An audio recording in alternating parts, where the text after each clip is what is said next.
Hey, it's Matt Moscona. You found it. It's AFR LSU, your home for daily content on your favorite team, Fighting Tigers of LSU.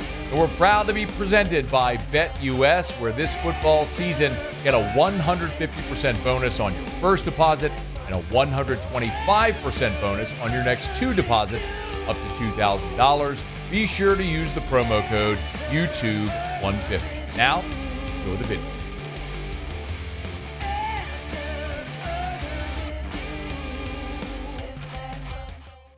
All right, Sean, how are you, man?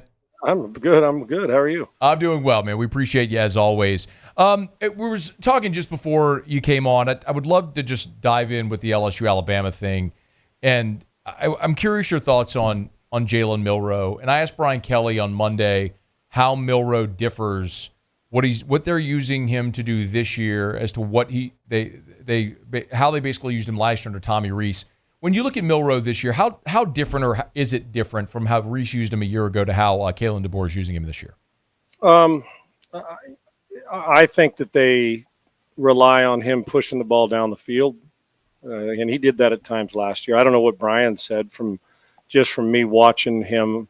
You know, he's a Katy kid, and I've actually broke bread and with his father before he got the start. I mean, when it was going to be the next year for his starting job. So we had a lot of conversation about what his strengths were. And, and watching him, I think he's improved as a passer.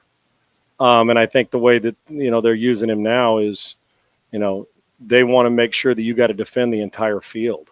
Now, I don't believe in my mind in watching him, I think he's a talented kid, the inconsistent. I don't think you can drop back. And let's just say they said, nope, no running's allowed in college football. That I'm not sure that he's going to be able to dominate games just doing it. He pushed the ball down. He's a pretty good deep ball thrower, but it's some inconsistencies on the simple plays that he misses. And I think a lot of times because he is an explosive, gifted, big dude. I mean, he will destroy you with his legs if you don't not only just engage him, but also put a circle around him and not let him break his. He's big. I mean, linebackers have trouble bringing him down. That's a big dude now. So, but for me, what is good for Alabama is that he has to be able to use to run and RPO and quarterback powers and to get him actually in the run game, I think, which allows him to find more windows in the passing game.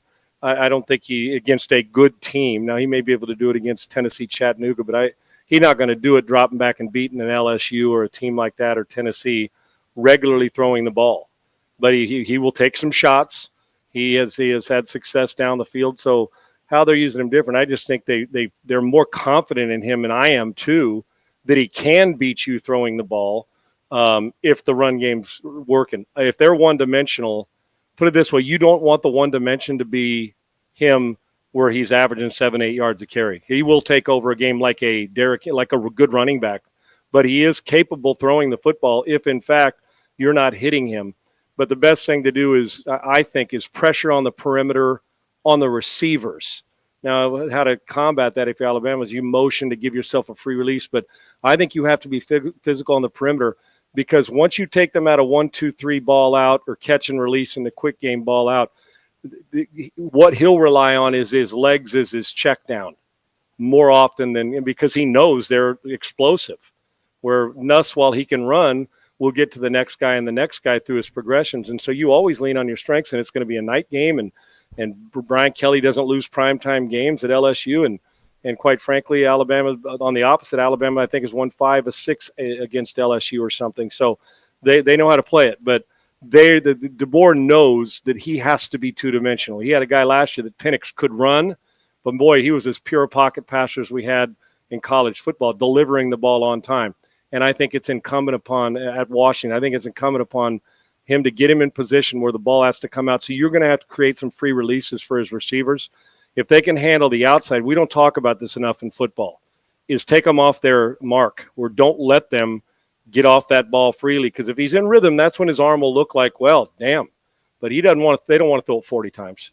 They want to run it and probably end up with him being close to the leading rusher on the team. And then obviously they will play action you and hope that they make 2 or 3 or 4 big shots during the game, and he can throw the ball down the field. We'll get right back to the video. Of course, it's LSU Bama week here. We're talking about it on AFR LSU, and thrilled to have our partners at BetUS along for the ride. You want to bet on the Tigers and the Tide this weekend? The best place to do it is at BetUS. Remember, get a 150% bonus on your first deposit and 125% on your next two deposits up to $2,000. If you're going to be betting on the Tigers and the Tide, make sure you take advantage of this great offer. Use the promo code YouTube150. Let's show you how it works. We'll make our bet. You go to BetUS. Super easy. We're going to hit the drop down here on football on the left side. We'll find the college football lines. We know LSU and Bama is a night game, so we're going to scroll all the way into the evening window.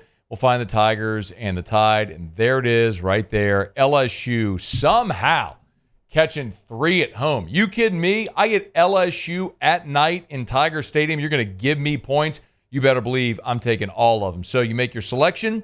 Come up here. How much do we want to risk? Let's go big. That's how confident I am. $100 on the Tigers.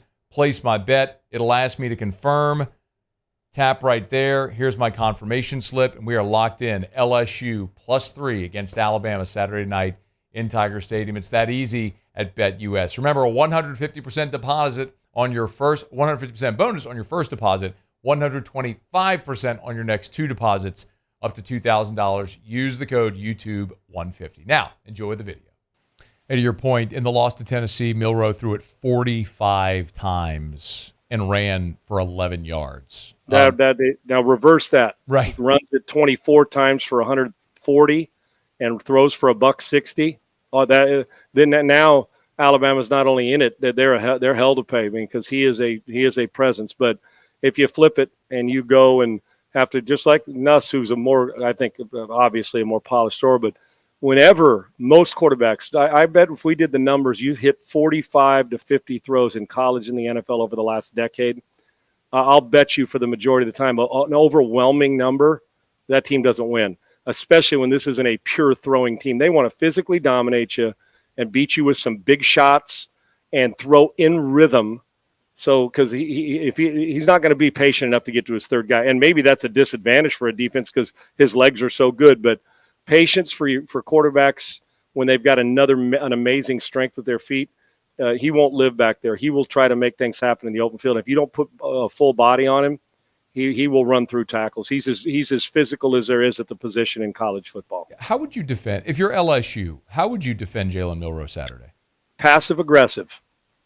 And I love defenses like the way Flores or the way Spagnuolo, you're looking for weaknesses and you A-gap blitzes. And you show an A-gap blitz, drop out, plays, zone blitz where that guy drops into your hot read, and then all of a sudden you bring a 4-week. I love multiple, but the confusion, and a lot of times we think it's confusion of the quarterback. A lot of times it's confusion of the guys up front. So I do believe confusion's got to be created. But if I was playing him, it's hard to tell a front to go after, be aggressive. The problem with that is it's like a punt return, Matty. When a guy when you send the first guy down going 100 miles an hour, he usually misses. I can make the first guy miss. Yeah. And I know that sounds out, but it's similar with this guy because not only is he fast, but guys will bounce off him. So if you're going to be overly aggressive, I don't mind overly aggressive defenses. But when you approach him, you've got to approach him almost. Remember the drills in high school, man, when you'd go up to the bag and then break down and pound your feet in place, yeah. And then they'd say explode, and you jump through the guy with your shoulder, wrap him up, and head up. See what you hit instead of just flying and diving at the bag because we were having fun in a rain practice. I'm serious. I've thought about this a lot about the guy. That's kind of how you got to play him, because if you go and overdo it, you're running into a brick wall. And then if you don't have help, and if you can force him into other help and go aggressive, great. But the knockout shot's not important here in this game. The knockout shot and if you just go for ball, teams that strip and then tackle as opposed to tackle and then strip, you're going to be in trouble. Any defense that faces him, but you'd hope that you can make them and win on first down. So I would do everything I could. Like I said at the beginning, I would do everything I could to focus on a passive aggressive to where you don't get out of your lanes, because he will find his head will go to the lane. It's like a punt return also in lane. You get out of your lane, that punt return, the special teams coach will find a lane. He will say, okay, they're getting out of the lane because the guy wants to be a hero and go make a tackle. It's like guys who chase down play action or like stretch plays outside zone away. They come down the line hard and you naked boot them. They give up contain. You kill them. In this, if you don't stay gap sound in your pass rush, he will find it because that is his biggest strength.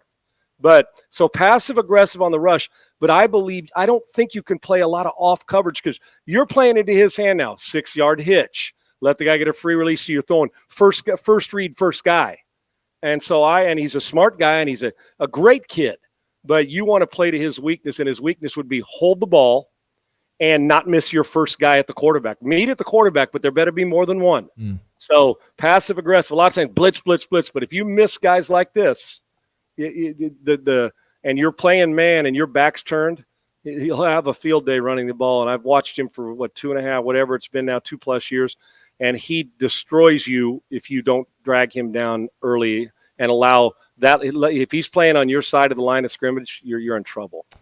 Best game of his career was last year against LSU. Ran for 155 yards and 4 rushing touchdowns. And how many yards did he throw for, Matty? What was his passing stat? Let me see. I do have it right here, but it was low twos. Let's see. He it was balanced for them. 219 passing, 155 rushing. There you go. And if they have that against most teams, they're going to win because now you're playing it. He leads the team in rushing and then makes enough plays. And I'll bet you if we go back, and we both watched that game, but I'll bet you if we go back for reminders and watch it now, you'd find that many of his completions came on either off-schedule scramble plays or in rhythm without having to get to the second and third guy because by then he's using his feet as the check down. Sean, I'd be remiss if I didn't get your thoughts on Garrett Nussmeier. We talked about the rough day he had against Texas A&M. How do you expect him to perform at home against that Alabama defense and maybe an opportunity to bounce back? I think he's going to perform quite well. Good quarterbacks that I've been around rarely, and he's a good player. What's he got? 9 picks. He's had a case of the turnovers at times this year, which he's going to have to protect the ball. I don't mind a gunslinger mentality. Matter of fact, I love it. I mean, Favre wouldn't have been Favre without it, but there's times and a place if you throw 4 picks and you're going to take and throw a 5th one for Bray. He said, well, I'm really to throw a 5th one, and you got to ride that out. But when in the competition, when you're playing against a team, you could throw 3 picks and still win. That's tough to do in the SEC. So I believe that good players I've been around and watched rarely, because what happens is even though they're focused in every game to prepare, there's a different hyper focus when you go through that. It was the Jets and the Texans last week. I said the Jets are going to – I picked the Jets all week, and the only reason I say that, Matty, is because the Jets were humiliated by the Patriots.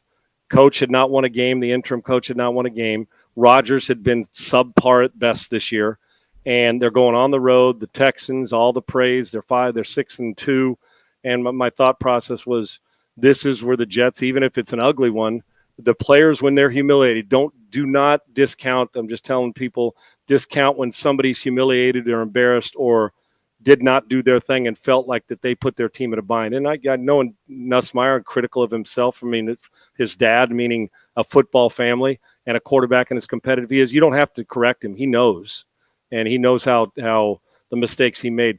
I would expect him to play spectacular this week, even though we'll go over the reasons, I'm sure, how Alabama's going to try to defend him. But coming off that game, I think he's gunslinger enough. What happens in that game, if you're not gunslinger or have guts enough, you'll back off and get to the point where you become cute and aim at it after a game like that because, well, I got to go back to my protective mode. He's gunslinger enough to protect the ball, still take the chances when necessary, but be better at it. Some guys would crawl into a hole and say, you know what, man, 3 more picks, I might lose my starting job. That's not him. He's based on toughness and grit and puts himself in trouble sometimes, but is able to come out of it. Just wasn't able to, and they threw 50 times last week. You're not going to win throwing it 50 times most of the time against good teams. or 2 weeks ago. So I and both teams rested enough to go. I expect him to play well. I expect him to play tough. I expect him to protect the ball a lot better. But I can tell you this, Matty, I don't expect, if he thinks there's a window and he can anticipate, I don't expect him to back off. Scared quarterbacks don't make money. Nobody does, and scared quarterbacks don't make when throws they have to make. He's got to take those, but be a little more judicious against this team. Just, or the same thing will happen with A&M because they saw the pressure. And I think the most concerning thing about Nussmeier, which is shocking to me, considering how tough he is, clean pocket, most of his touchdowns. pressure pocket. I saw this, I think it was on Pro Football Focus. I'm not sure where I saw it, but maybe it was at 1 touchdown. So the majority, and I would say that's probably the case for most, but I trust this guy under pressure situations. It just didn't work out 2 weeks ago. Crap happens. The other team's on scholarship, or should I say getting paid too now because NIL. So Yeah. I expect Nussmeier to bounce back, and if they win, he'll be a big reason for it. So the loser in this game, Matty, is done when it comes to 12. They're done. We'll find out where they sit tonight, but I think the loser of this game on Saturday night, 3 losses, I think that you can pretty much, unless some craziness happens the last month of the season, I think you can count them out. Yeah, agreed. Whoever. I'll ask you to answer your own question. So then what do you anticipate Alabama doing to try to defend Nussmeier? They are going to do everything. Remember, we talked about going into the A&M game, multiple pressures, give him a bunch of different looks, even though he handled him in the first half. The second half, it only took a play here, play there. Before you know it, that thing's rolling downhill, and you couldn't walk out and hand it to the right guy. Happens to every quarterback that's ever played. And it happened at an unfortunate wrong moment, which now puts a lot of pressure on them, as is Alabama, to their losses with Vandy and Tennessee. Yeah. Both of them are under that stress and the duress that goes with it. And then you double that because you're the quarterback and it falls on you. So I would have fully expected – they're not – I can tell you this. They may play zone, but they're not going to line up and show you zone regularly so he gets to see it. He's too smart. His football IQ and where to throw the football and his anticipation that we've talked about. You cannot do that, especially with a guy coming off an embarrassing second half for LSU where it's like, and now they're at home. He's going to want to put on a good one. You drop back and play zone the whole time and don't pressure him. This will be a big throwing night for him. I don't care that it's Alabama. So you watch. They are going to do everything they can. Did I see yesterday or today, Matty, that one of the interior guards is out for LSU? Did I see that? Yeah, Garrett Dellinger is going to miss the game. There you go. They will attack it. Good teams attack where they say, well, the starter's better than the backup. Let's see how he plays. You'll see them go after it. I would expect a lot of pressure and a lot of disguise or as much as they can. So we'll see how they combat that with their cadence or the rest of it with LSU. But, yeah, I expect a game from Nussmeier, but I expect Alabama. They saw it, and you feed off other people's success and say, well, wait, we got the same kind of players they got. I wouldn't expect anything less than trying to get after him and force him not to be able to throw and get through his reads. And even though he can run, that's not how he's going to win this game. Thanks so much for watching the video. Do us a favor, subscribe to the channel, smash that like button, hit the bell so you're notified when we post a new video, and remember to support BetUS, where right now you can get a 150% bonus on your first deposit and a 125% bonus on your next 2 deposits up to $2,000. Be sure to use that promo code YouTube150.